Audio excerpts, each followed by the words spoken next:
You love to see it. All right, a lot to talk about with the Jets. You're a crazy fan like I am. I'm going to start with just some news that came out earlier today before we get to this Albert Breer report. So I'll be in Indy next week. I fly out Monday. Glenn and Muji will speak Tuesday, the official start time. Aaron Glenn, Darren Muji, both of them speaking with the media for the first time since the Jet season ended. It will be Tuesday at 1 p.m. Glenn expected to talk at 1. Muji goes right after at 1:15. Now, one thing I did notice while looking at the full schedule, the same time Aaron Glenn is speaking at 1, so is the head coach of the New York Giants, John Harbaugh. I almost wonder, I'm a bit of a conspiracy person here.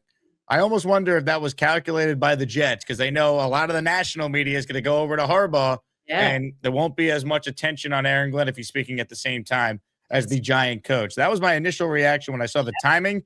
That said, your thoughts on Glenn and Muji speaking on Tuesday? What is the one question you would ask to each of them? Yeah, that's a great question. I guess I would take Glenn first because he is kind of who I'm most unimpressed by. I think Muji did an okay job, but I would just ask Aaron Glenn kind of point blank, and I think that's a great observation by you, by the way. The timing of it, I think it's on purpose. Call me a conspiracy theorist too, but I would kind of go up to Aaron Glenn in his press conference, and I would really want to know. I guess I would, and I don't know how I would formulate the question just yet, but I would want to know um, exactly. Give me maybe 3 reasons. What are the top 3 reasons that after what happened last season, fans, players, the market, like we should still believe that you are able to have the ability to turn this around? Because how I'm looking at this is I would have let him go already. So give me 3 things, 3 ways, 3 aspects, whatever you want to call it, that you concretely know and in ways that you can turn this franchise around moving into this season and improving upon last season.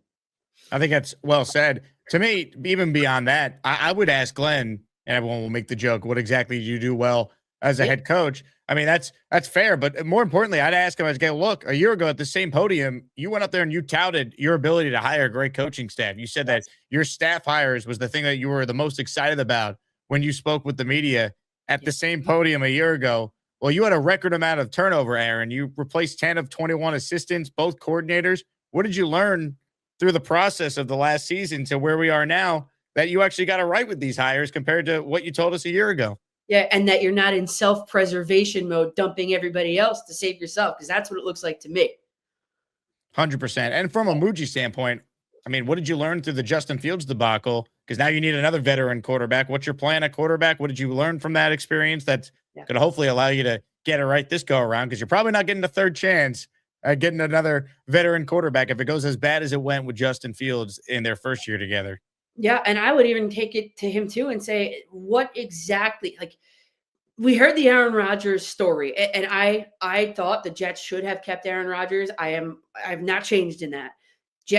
Aaron Rodgers, say what you want, he took the Steelers to the postseason. Jets haven't seen it since my first year of teaching, 2010. So I'm looking at Darren Muji and I'm saying, okay, part A, can you explain the act, like the reasoning behind letting Aaron Rodgers go? A, and B, what did you see in Justin Fields that you actually thought he was an NFL level quarterback? And then how can the people put their trust in you that you're going to get it right? Kind of what you're saying, but that you're going to get it right this time around, whether it be a veteran or have you ever had experience with developing a quarterback like that? You have, like, what is the plan in place? Are you, if you're going to draft one, what's the plan? If you're going to go for a veteran, what's the outcome you're hoping for? So I mean, I just have a lot of questions that I guess it comes from a trust factor. Like, I don't know if I have enough trust in this Jets team, especially if they draft a rookie quarterback. I think that quarterback should just turn around and go right back to college if that's the case. I mean, it's really dire straits. And I don't,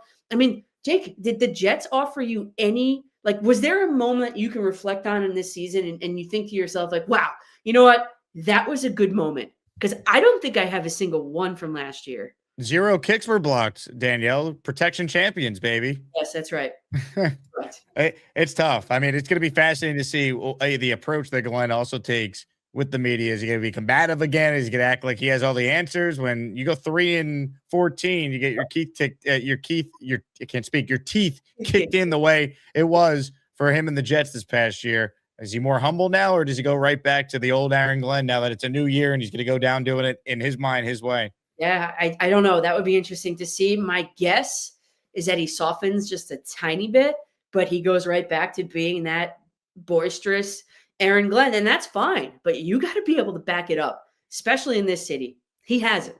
Okay, so those comments there all over the place in terms of what he hit on, but I think the biggest takeaway is that Daniel Jeremiah studies these guys year round, Ryan. And in terms of the quarterback position, he's saying there's no way the Jets, even with their 2 second-round picks, right? A popular Jet theory is maybe they don't take the quarterback in round 1, but they take a chance in round 2. He's saying he doesn't even like any of the guys worthy of a second-round selection at that position. That was my big thing on what he was discussing. Let's start there. What do you make of that?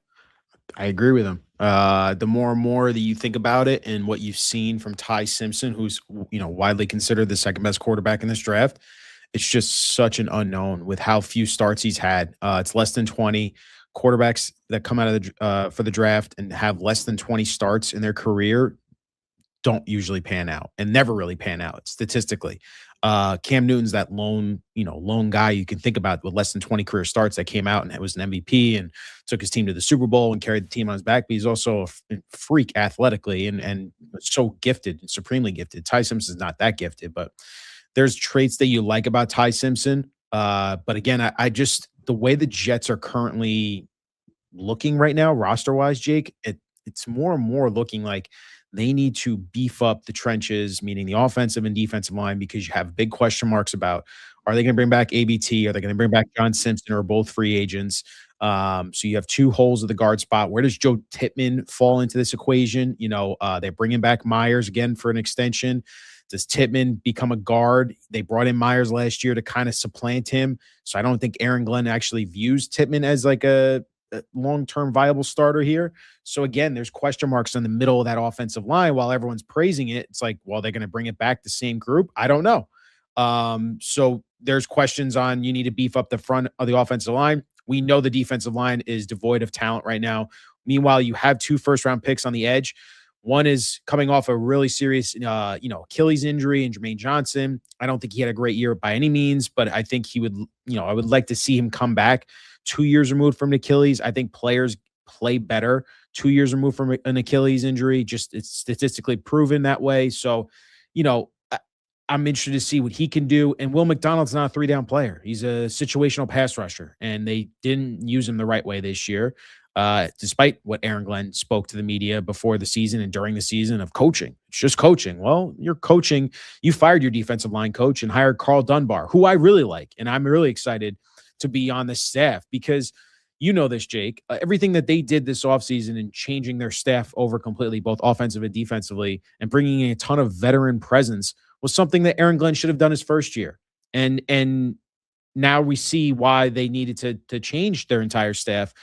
Is it too little, too late, though? That's the real question. But that's a whole nother thing. But look, man, when it comes to the quarterback in this draft, there's no sure things. There's no hype about these quarterback prospects besides Fernando Mendoza. So I don't know if it's worthy of taking a flyer on Simpson in the first or even second round when the Jets have some serious needs on both offensive and defensive line spots, especially the defensive tackle spot. And they need talent at the back end as well for the defense. They need safeties. They probably need a corner 2 or corner 1. I mean, you could argue if Brandon Stevens is your corner 2. So there is just so many holes on this roster. And I am not in the favor of, let's take a flyer on Simpson at 33 and 44 when there's probably a lot more sure things in terms of we can plug a starter here with one of our holes that we need to fill in with one of those picks. I mean, that's how I see it right now. And I agree with Daniel Jeremiah. It's a matter of, is there pressure internally from the higher ups, meaning Jaime, Eli, and Woody Johnson, get in the ears of Darren Muji and Aaron Glenn and say, season tickets are down tremendously going into 2026. We need some hype for this team. Go get Ty Simpson. Would it shock you if they do something like that? I think the big thing is, can Darren Muji, if he doesn't believe in these quarterbacks the same way Jeremiah clearly doesn't for the Jets, can he do enough going into the draft at that position where you feel like, okay, for the year, you're in a spot where you don't need to be desperate and reach. And that's why I thought it was interesting that Jeremiah brought up Davis Mills as an Yep. option, Tanner McKee, who I'm just, I really don't understand the Tanner McKee hype. He was a sixth No, round I pick out never of got it Stanford either. a few years ago. Okay, he played well in some preseasons. And then when he played in a game this year, I watched it and I didn't see anything that spectacular when he had his one start the last game of the regular season. So I don't quite get it. Davis Mills is intriguing, I guess, Yes. somewhat because he looked decent filling in for Stroud this year. But I don't know what I'm willing to really give up for Davis Mills. Like, obviously, I'm not trading one of my twos. I don't have a third. I mean, maybe a fourth if the Texans were open to it. But then it's like, why would some of these teams trade quality backups? Like, in a perfect world for me, a guy like Jameis Winston would be an ideal fit for what Yeah, the Jets need, but I don't think the Giants are just going to give him up. He's a they're really good not. backup, and Dart's already had some concussion problems as a pro. So they're in a tricky spot because, they could spend money on on a guy like Kirk Cousins if he wants to come here. They could spend money on Marcus Mariota. I think they almost need two veteran options. They got to go into the draft probably with two guys under contract so they don't even have that desperation where they definitely need to go quarterback early in any capacity. No doubt. I completely agree with you. And Davis Mills, this is the first time I heard the name brought up just because I saw what was it? McLean down in Houston, a longtime beat reporter for the Texans and covered the NFL for 50 plus years. He's like, I'll walk down naked down Main Street in Houston if CJ Stroud is traded. So he put that to bed saying CJ Stroud's not going anywhere. But Davis Mills, yeah, guy who won 3 games in 3 starts for the Texans last year, 5 touchdowns, 1 interception. His second year, he threw for over 3,000 yards, 17 touchdowns, 15 interceptions. He's a prototypical backup quarterback / fringe starter. So yeah, sign me up. In terms of what I give up for him, yeah, I'd give up a 4th round pick for him just for a 1-year deal. I mean, if you tell me, Jake, I get Kirk Cousins on a free agent deal, and then you trade for Davis Mills to be your backup / fringe starter when Cousins gets hurt or if Cousins struggles, I'd be up for that. I mean, that's the ultimate, I think, bridge way to go about this right now, just because there are, like you said, the options are not great.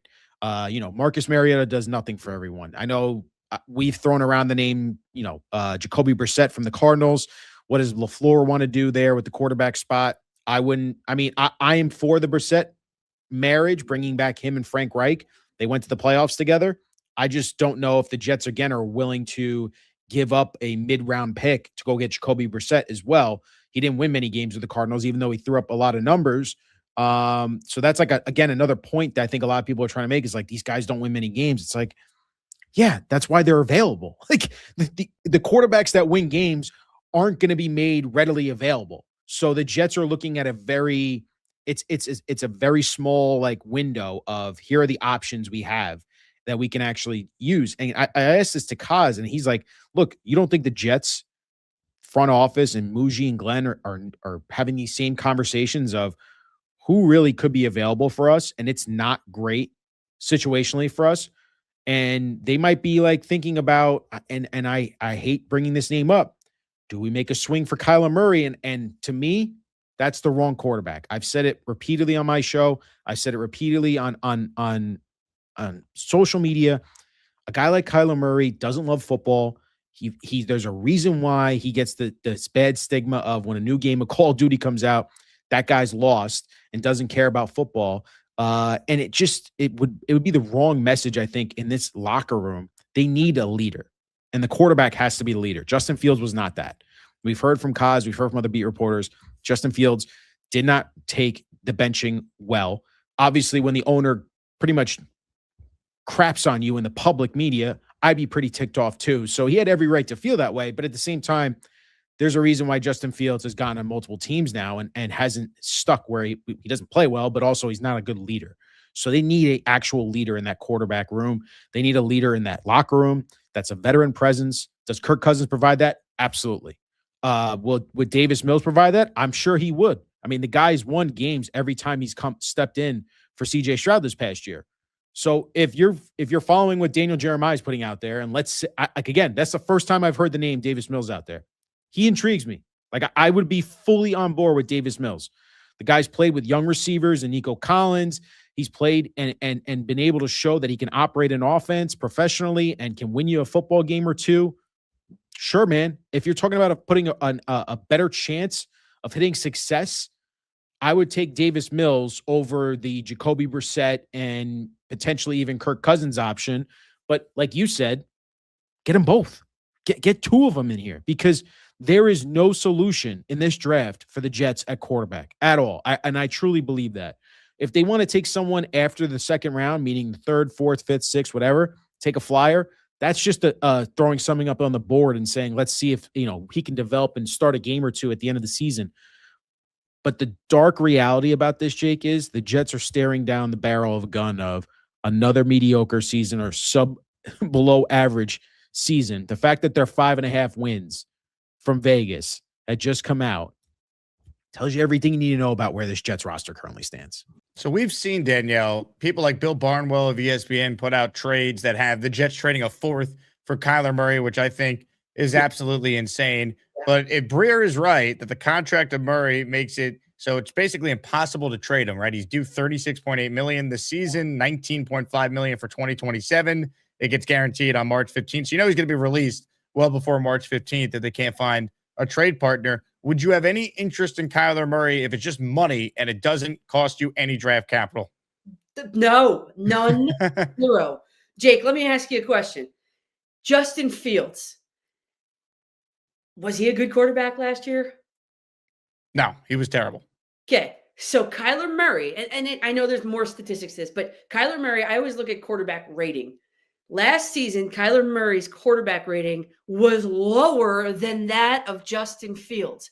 I don't want any reclamation project. There's no faith in the Jets that they can do it. And if that's the case, if you're paying Kyler Murray that money, well, then you know what? Just keep Justin Fields for $20 million. I mean, really, you're going to bring in a guy for more money that's a worse quarterback? I don't want to see it. To answer your question, zero, negative 55% interest I have in Kyler Murray. Not at all. I'm not really interested in him either. The only scenario I'm open to it is if what Breer's laying out there. It's just simply he's released. You can get him. And you look at the teams that need quarterbacks. Like, would Murray choose the Jets if he can go to Minnesota? No. But what if Cousins goes to Minnesota? Then all of a sudden, Murray needs a home. So, like the Jets, they've been linked to Carr, Murray. They're going to be linked to any of these veterans. There's no great option out there. I mean, you're choosing your mediocre option. That's the reality of where the Jets are at. Yeah, and there really is no good answer here. But if you're looking at the pick of the litter, I did a spot on this last week. I mean, I would probably say Derek Carr, but without any sort of confidence. And why would he want to come here anyway? And all of that. There is no good option. I like the fact that the Jets are not linked to anybody specifically in the draft because they can't develop. They're not going to be that Minnesota where they're going to be able to revive. Like, let's not kid ourselves here. You need coaching, and the Jets don't, in my opinion, don't have the coaching. Frank Reich works with veteran quarterbacks. I looked at kind of his resume and who he's worked with, and at what point of their career he's always worked with guys. Peyton Manning, of course, but guys that are on the later part of their career. So if you're setting up Frank Reich for success, just because he didn't develop a rookie quarterback doesn't mean he can't. But I'm looking at a guy like Derek Carr who wants to come back with something to prove. I mean, it's not the best. It's not a great option, but it is probably, I think, the best of the options. Derek Carr, chip on his shoulder, wants to come back and prove himself. Why not with the Jets? Coaching. It's coaching. Because he can do it. It's just coaching. That's all it is. The irony of Glenn saying that last year is that he's not wrong. It is all about coaching in the NFL. It's just he was horrific at it. Yep.